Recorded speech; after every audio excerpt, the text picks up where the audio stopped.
करगिल की आधी जंग जीती जा चुकी थी, लेकिन ऑपरेशन विजय को पूरा होने में अभी समय बाकी था, क्योंकि मस्को घाटी की कई चोटियों पर दुश्मन अभी भी कुंडली मारकर बैठा था।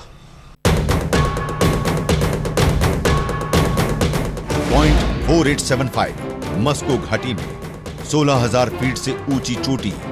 अभी इस पर पाकिस्तानी घुसपैठिए भारी गोला बारूद के साथ जमे हुए थे, लेकिन 6 जुलाई की शाम चार्ली कंपनी दुश्मनों पर कहर बनकर टूटी। कैप्टन अनुज नैयर और कैप्टन विक्रम बत्रा के हौसलों के दम पर यह चोटी भी भारत की झोली में थी। हालांकि इस लड़ाई में ये दोनों जाबाज शहीद हो गए। मस्को के साथ साथ बटालिक में भी 7 जुलाई को जुबार हाइट पर भी भारत का कब्जा था। ठीक से कहें तो बोफोर्स तोप और मिराज के आगे दुश्मन के इरादे खाक होते जा रहे थे।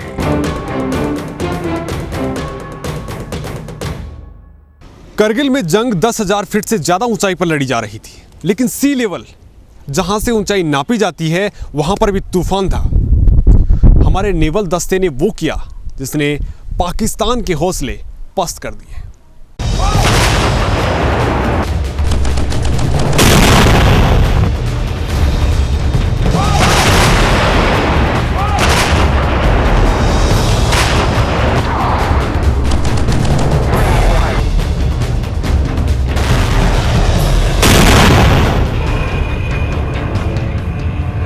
युद्ध में जमीन और आसमां ही नहीं, बल्कि जल में भी इंडियन वॉरियर्स जलवे दिखा रहे थे।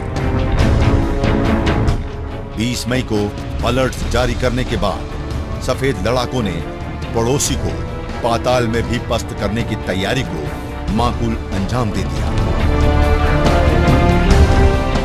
25 मई को वेस्टर्न नेवी ने अपनी 20 वॉरशिप अरब सागर में दुश्मन के दांत खट्टे करने के लिए तैनात कर दी।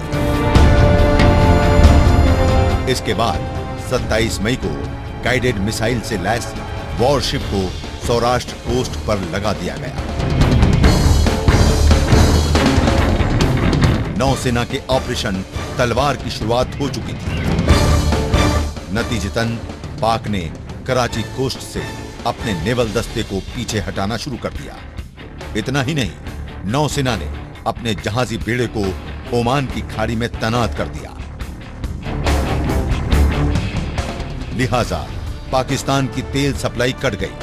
ऑपरेशन तलवार की अहमियत का अंदाजा इस बात से लगाया जा सकता है कि खुद नवाज शरीफ ने इस बात का खुलासा किया था कि पाकिस्तान के पास उस समय सिर्फ 6 दिन का ईंधन ही शेष था।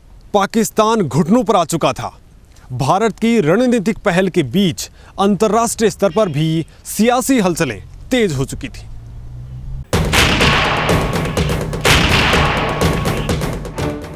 एक तरफ सैनिक मोर्चा संभाले थे, दूसरी ओर अंतर्राष्ट्रीय स्तर पर सियासी हलचलें भी तेज हो चुकी थी। अमेरिकी राष्ट्रपति बिल क्लिंटन ने शरीफ से करगिल से सेना वापस बुलाने का दबाव डाला। भारत भी रणनीतिक पहल कर चुका था। 11 जुलाई आते आते भारत ने बटालिक की तमाम चोटियों पर कब्जा हासिल कर लिया।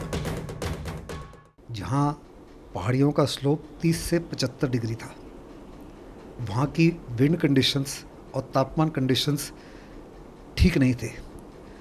किसी भी देश की फौज के लिए नामुमकिन था ऐसे हालात में दुश्मन को वहाँ से पछाड़ना। और 14 जुलाई ये वो दिन था जब प्रधानमंत्री वाजपेयी ऑपरेशन विजय को सफल कर दे रहे थे। 527 जवानों को शहादत। और 60 दिन की दुनिया की सबसे ऊंचाई पर लड़ी गई जंग के बाद आखिरकार 26 जुलाई का दिन आया, जब सेना ने घुसपैठियों के पूरे सफाये का औपचारिक ऐलान कर दिया। हमारे बहुत सारे जवान और अफसर शहीद हो गए थे। बड़ा कठिन था। अगर आपको तोलोलिंग और टाइगर हिल और जिस प्रकार से उन्होंने वहाँ का ऑपरेशन किया था, पर इसका जो नतीजा कूटनीतिक, सामरिक और राजनैतिक स्तर पे भारत को काफ़ी लाभ मिला है, यानी कि पाकिस्तान को जितना नुकसान हुआ था, क्योंकि उसी के बाद पाकिस्तान के बारे में विश्व में ये काफ़ी स्पष्ट हो गया था कि वो एक गैर जिम्मेदार देश है। करगिल की सफ़ेद चोटियों पर साहस और पराक्रम की अमर गाथा लिखी जा चुकी थी, लेकिन इसी बीच दुश्मन को पस्त करने की खुशी के बीच हम अपने सैकड़ों जवानों को नम आंखों से विदाई भी दे रहे थे। करगिल विजय को 15 साल बीत चुके हैं, लेकिन इन 15 सालों में क्या कुछ बदला है वो जानते हैं।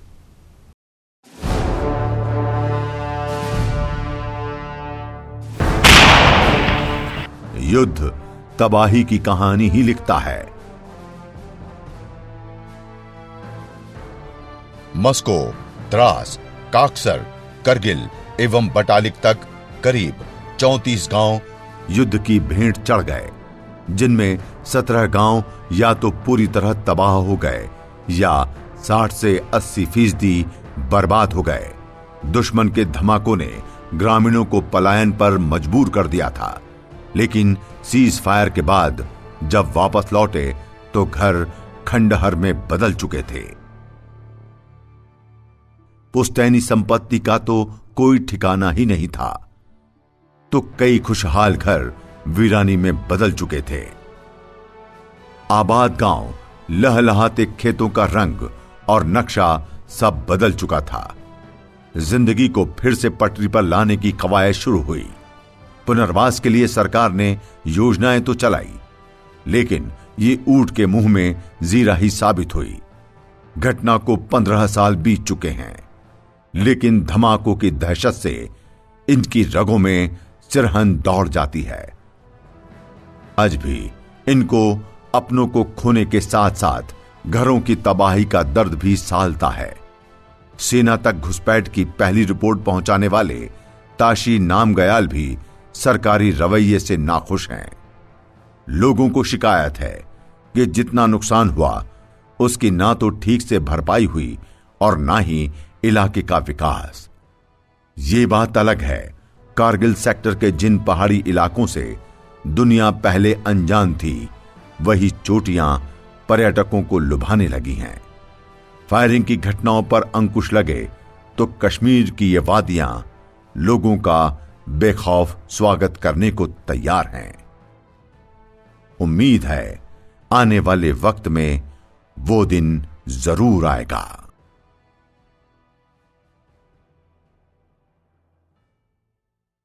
उम्मीद कायम है कश्मीर की ये वादियां दुश्मन के धमाकों से नहीं, सूफियाना संगीत से गूंजेंगी। इस धरा पर अमन चैन कायम करने वाले हमारे जांबाज लड़ाकों को हमारा सलाम।